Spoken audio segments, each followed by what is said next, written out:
이제 선포되는 말씀 우리 하나님의 말씀으로 받으시며 많은 은혜 받는 여러분 되시기를 축복합니다. 연예인들끼리 결혼하는 경우들이 있죠. 연예인들끼리 결혼을 딱 하면 잘 사는 부부도 있지만 오래 못 가고 사이가 틀어지고 파경을 맞는 경우들이 참 많아요. 근데 반면에 오래도록 인고 부부로 소문난 연예인 부부들도 있습니다. 누가 있을까요? 여러분들이 많이 압니다. 차인표 신혜라 부부도 있고요. 최수종 하이라 부부가 아주 그런 좋은 예입니다. 근데 이들이 다 모범적인 그리스도인 부부입니다. 예수 잘 믿는 부부들인데 예수님 안에서의 행복한 가정을 바탕으로 해서 얼마나 좋은 일도 많이 하고 국내외 봉사활동도 많이 하고 미담 사례가 얼마나 많은지 모릅니다. 선한 영향력을 많이 미치는 그런 대표적인 그리스도인 부부들이죠. 특히 최수종 하이라 부부는요, 우리 교회에서 딱 990m 떨어진 교회에서 지금도 예배하고 있을 겁니다. 아주 가까운 곳에서 예배하고 있어요. 최수종 씨는 아내 사랑꾼으로 아주 유명합니다. 널리 알려져 있죠. 부인 하이라 씨를 향한 애정 표현이 세월이 가도 식지를 않습니다. 지금도 촬영 중에 틈만 나면 사랑해요 막 맨날 문자 보내고요. 툭하면 이벤트하고 툭하면 서프라이즈 막 이런 행사 많이 합니다. 그래서 이 땅에 우리 여성분들이 너무 부러워하고요. 반면에 이 땅에 많은 남자들이 아주 최수종 씨를 미워합니다. 저런 놈 때문에 내가 비교당하고 맨날 욕먹고 그러는 거 아니야? 그러고 있다라는 거죠. 하지만 어쩌겠습니까? 그게 그분이 예수님을 믿는 남편으로서의 섬김과 미덕인 것을 어쩌겠습니까? 그런 섬김과 미덕에서 한 가정이 더 아름답게 세워지고요. 그런 가정에서 더 훌륭한 하나님 나라 백성들이 많이 배출되는 것입니다. 사랑하는 성도 여러분, 가정에서 모든 일이 다 시작됩니다. 가정에서 좋은 일도 시작되고요.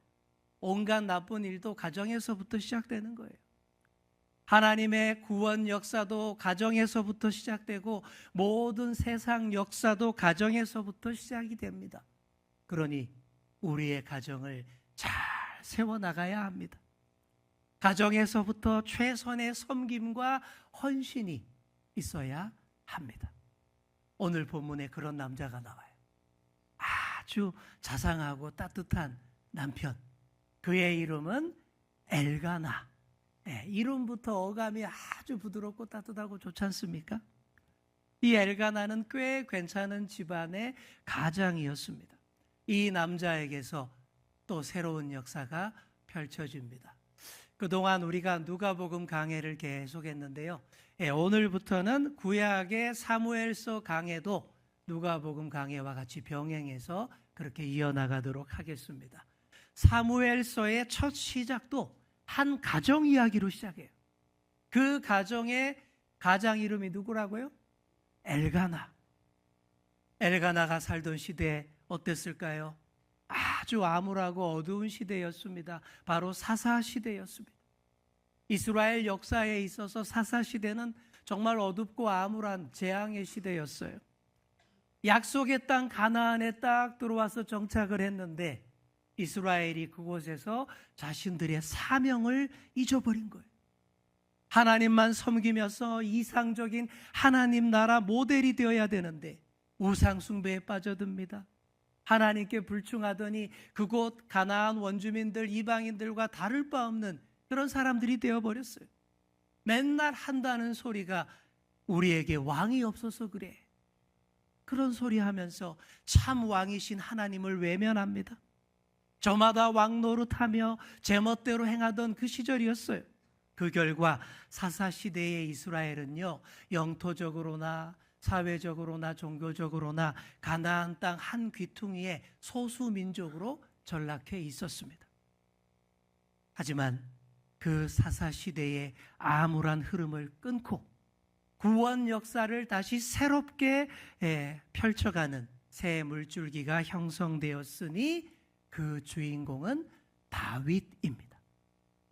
여러분, 사무엘서의 주인공은요, 단연 다윗입니다. 예수님보다 딱 1000년 먼저 살았던 사람, 지금으로부터 3000년 전에 살았던 멋진 남자가 다윗이고 예수님의 직계 조상, 바로 다윗입니다. 그런데 그 주인공 다윗 이야기를 하기에 앞서서 마치 세례 요한이 예수님의 길을 먼저 앞서서 닦고 준비했던 것처럼 다윗 시대를 앞서서 준비하고 새 시대의 분위기를 잘 조성하는 사람이 있었으니 그 사람이 바로 사무엘인 거예요.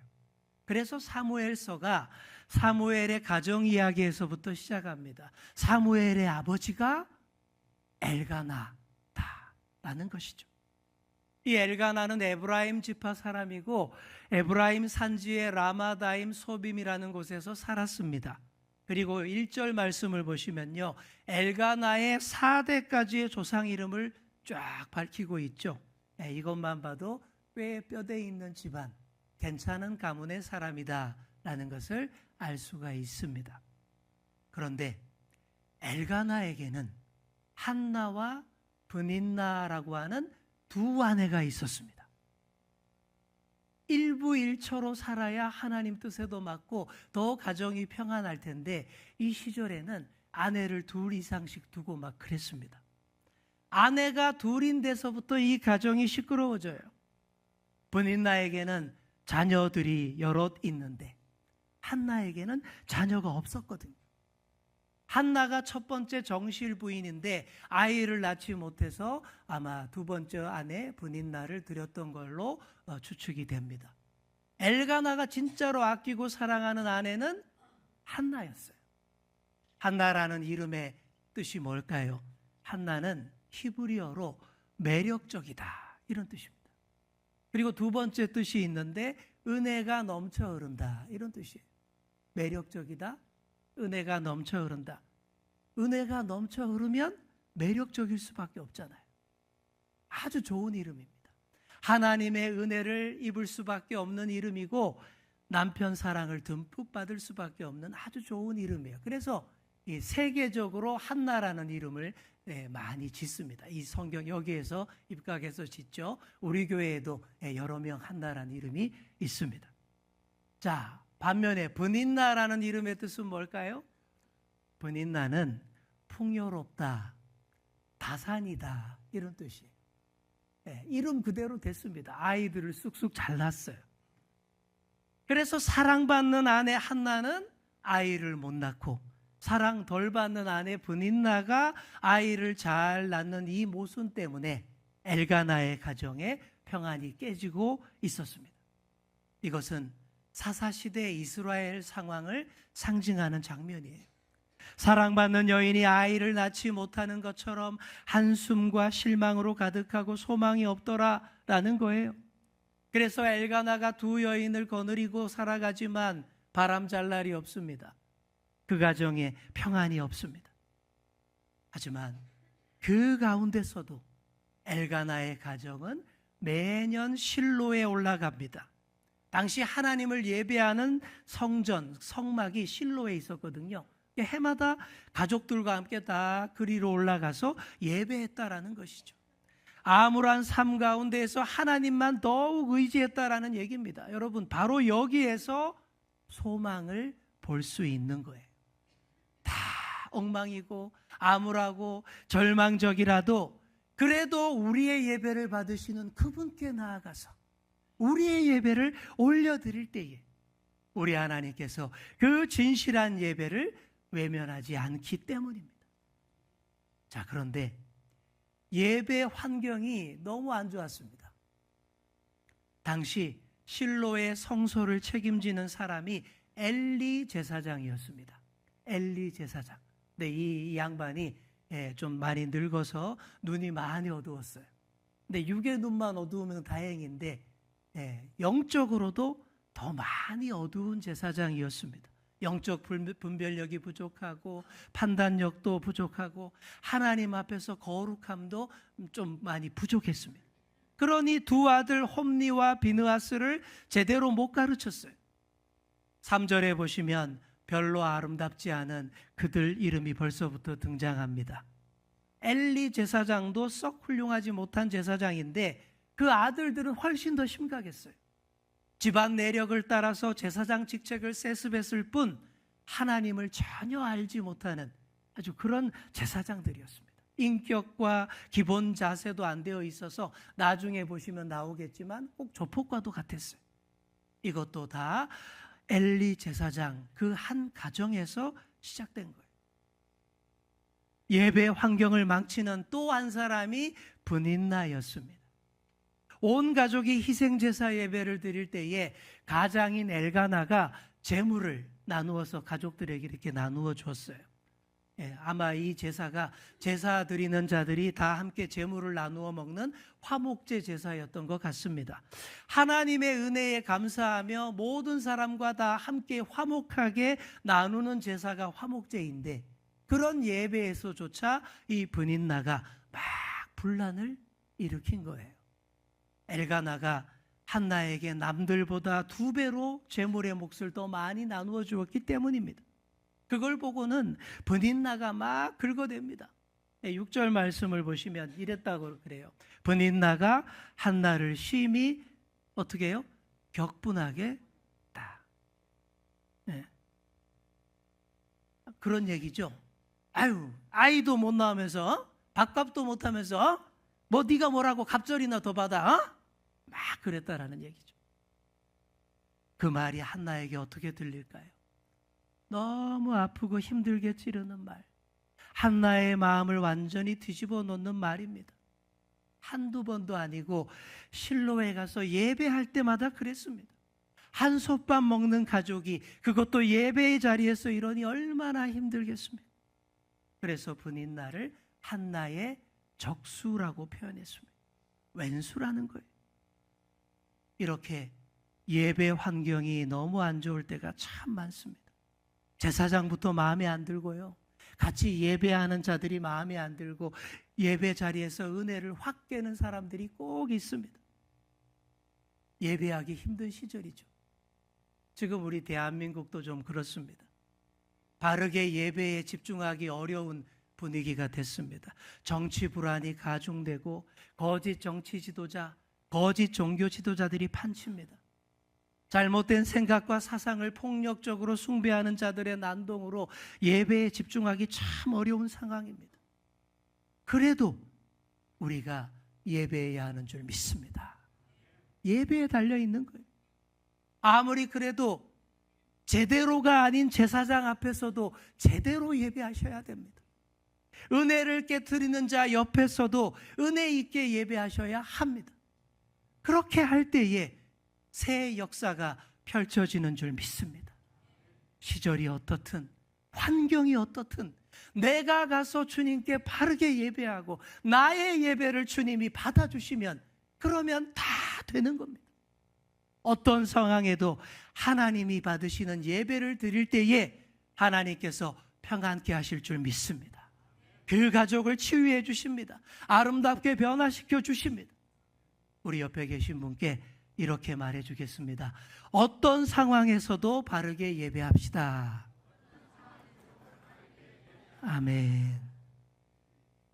브닌나의 아픈 공격이 오히려 한나를 더 깊은 예배로 나아가게 했습니다. 브닌나가 안 그랬다면요, 이 한나는요 그냥 남편만 의지하고 아유 무자식이 상팔자요 그냥 편안하게 살았을 거예요. 그렇게 끝나버렸을 거예요. 근데 브닌나가 그렇게 한나를 격동케 하고 힘들게 하니 그게 오히려 에너지원이 되고 동력이 되고 약이 된 줄 믿습니다. 한나가 이 꼭 악물고 하나님께 더 가까이 나아가는 거예요. 이 악물고 또 하나님께 더 깊이 예배하는 거예요. 한나를 더욱더 기도의 어머니가 되게 하고 진정한 예배자가 되게 만든 사람이 바로 다름 아닌 브닌나라는 거예요. 브닌나의 공이 그겁니다. 그리고 엘가나 역시 진정한 예배자였습니다. 진정한 예배는 삶의 예배, 생활신앙으로 이어지는 예배가 그게 진정한 예배인 거예요. 엘가나가 그렇게 예배하는 사람이었습니다. 그래서 열악한 예배 환경, 가족들의 온갖 불협화음이 들리는 그 가운데에서도 자신의 자리를 잘 지키고 더욱더 훌륭한 모습을 보입니다. 본인 나 때문에 너무 힘들어하고 제대로 먹지 못하는 한나를 엘가나가 어떻게 위로할까요? 자, 우리 8절 말씀 우리 화면으로 같이 함께 읽겠습니다. 시작. 그의 남편 엘가나가 그에게 이르되 한나여 어찌하여 울며 어찌하여 먹지 아니하며 어찌하여 그대의 마음이 슬프냐 내가 그대에게 10 아들보다 낫지 아니하냐 하니라. 아멘. 자, 이 화면 보십시오. 엘가나가 그에게 이르되 한나여 어찌하여 울며, 왜 우냐? 깊이 그 울음의 슬픔에 공감하는 거예요. 어찌하여 먹지 아니하냐? 먹지 못하는 그 심정을 깊이 공감하는 거예요. 어찌하여 그대의 마음이 슬프냐? 이보다 더 깊은 세심한 배려와 공감이 또 어디 있겠습니까? 그렇게 접근하는 거예요. 이 엘가나의 말이 한나에게 많은 위로가 되었을 것입니다. 하지만 완벽한 위로는 아니겠죠. 왜냐하면 문제 해결이 다 된 건 아니니까요.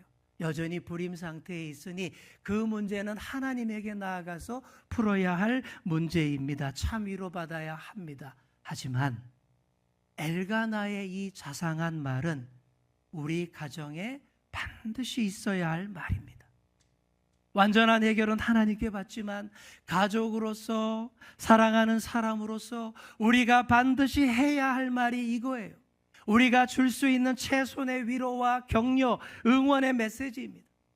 엘가나가 그렇게 한 거예요. 내가 그대에게 10 아들보다 낫지 않습니까? 무슨 말이에요? 자녀가 있든 없든 당신의 지금 모습 그대로가 내게 가장 소중한 사람이요. 이런 말인 거예요. 최고의 응원입니다.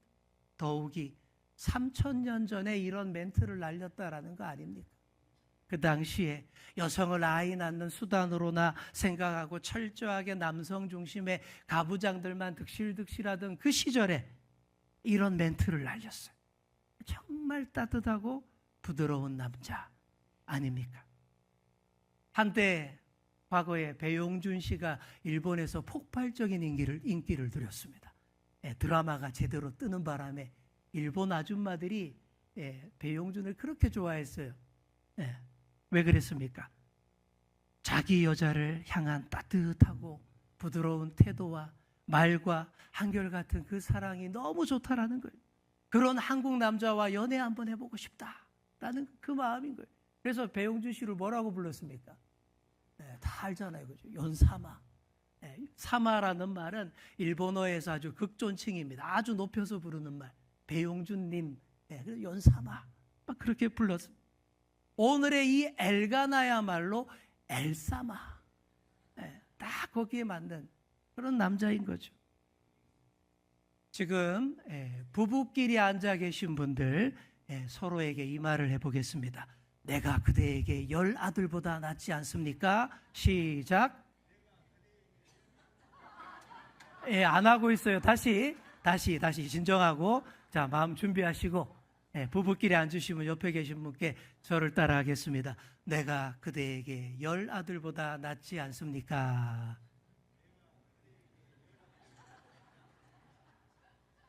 아유 잘하셨습니다.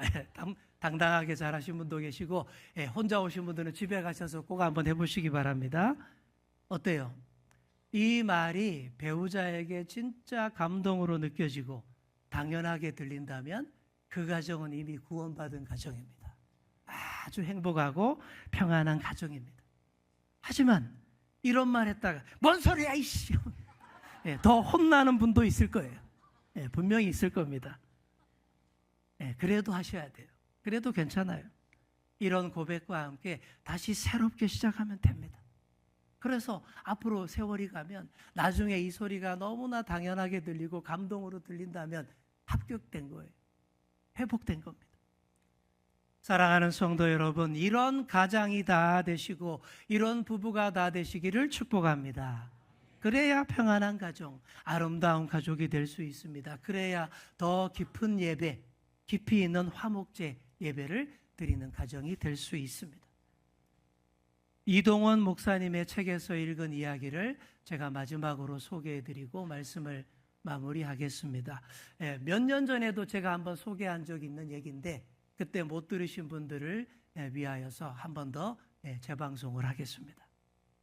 미국 위스콘신주에 살던 감사 집사라는 별명을 가진 분의 이야기입니다. 감사 집사, 그 별명대로 이분은 매사에 늘 감사하고 늘 조용한 미소를 머금고 사람들과 대화할 때마다 아유 감사하지요, 감사합니다. 이게 일상의 언어였던 남자 집사님이었어요. 그런데 나이가 들면서 감사 집사님의 아내가 되는 분이 심각한 병에 걸리고 맙니다.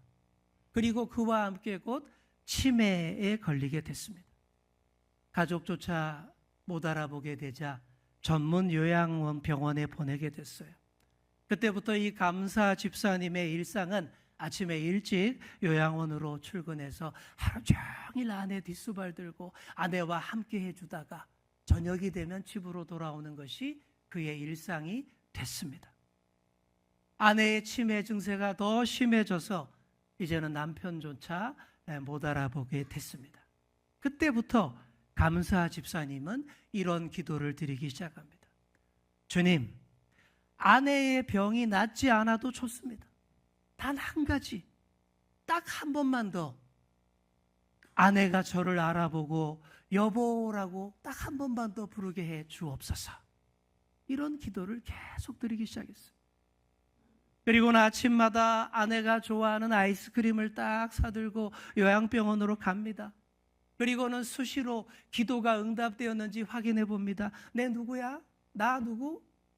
그때마다 아내가 이렇게 대답합니다. 아이스크림 잘 사주는 좋은 아저씨. 너무나 실망스럽지만 그래도 이 감사 집사님은 계속 포기하지 않고 계속 그 기도를 이어갑니다. 어느 날 요양병원 원목 목사님을 찾아가서 이런 부탁을 합니다. 이번 성탄절에 나와 아내를 위해서 결혼 언약 갱신식을 올려주세요. 리마인드 웨딩을 해달라라는 얘기죠. 그렇게 하면 아내가 다시 자기를 여보라고 불러줄 것 같다라는 기도 응답을 받았다라는 거예요. 그랬더니 목사님이 그러라고 약속을 딱 잡아 주었습니다. 그래 놓고는 그날부터 감사 집사님은 날마다 아내에게 청혼을 합니다. 나랑 결혼해 주세요. 나랑 결혼해 주세요. 졸라댔어요. 그런데 그 말만 하면 아내가 싫다고 징그럽다고 아니라고 막 빼는 거예요. 거절하는 거예요. 그래서 마지막 최후의 비장의 무기를 꺼냈습니다. 나랑 결혼 안 해주면 앞으로 아이스크림 안 사준다? 그랬더니 오케이. 승낙을 받아낸 거예요. 그의 성탄절 조용한 저녁이 됐습니다. 감사 집사님과 그 아내가 꽃단장을 했습니다. 턱시도 차를 차려입고 예쁜 웨딩드레스를 아내에게 입혀줬더니 철 모르고 너무 좋아합니다. 직계 가족만 참석한 자리에서 목사님이 두 사람에게 결혼 서약을 시킵니다. 당신 곁에 선 이 사람을 배우자로 삼아 부유하든 가난하든 건강하든 병들든 변함없이 당신의 남편으로 아내로 사랑하기로 서약하십니까?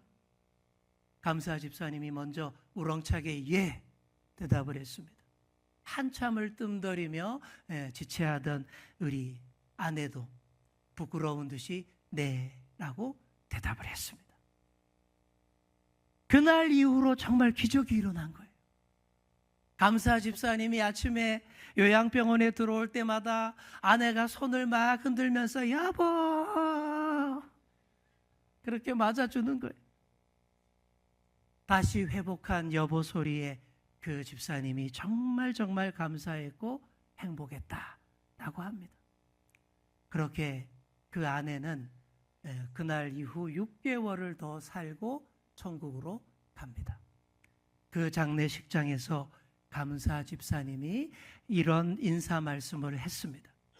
저의 아내를 향한 마지막 소원은 나를 한 번만 더 여보라고 불러달라는 것이었습니다.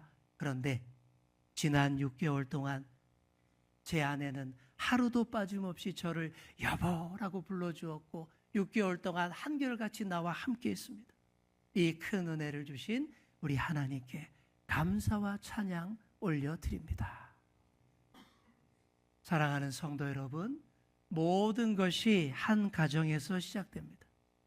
가정에서 아름다운 말과 소리만이 들려야 합니다. 가정에서 웃음소리, 찬송소리, 칭찬하는 소리, 사랑한다는 소리만이 더 들리셔야 됩니다. 내가 그대에게 10아들보다 낫지 않습니까? 이 멘트가 여러분의 가정에서 스스럼 없이 나와야 합니다. 그래서 더 아름답고 행복한 가정, 더 깊이 예배하는 가정, 그래서 하나님이 그 예배 다 받으시고 축복해 주시는 저와 여러분의 가정이 다 되시기를 간절히 축원합니다. 기도하겠습니다. 주님, 죄로 물든 세상 가운데서 암울하고 사사시대처럼 소망이 없어 보이는 가운데도 오로지 주님 향하여 더 깊이 예배하며 우리 가정 맡겨드립니다.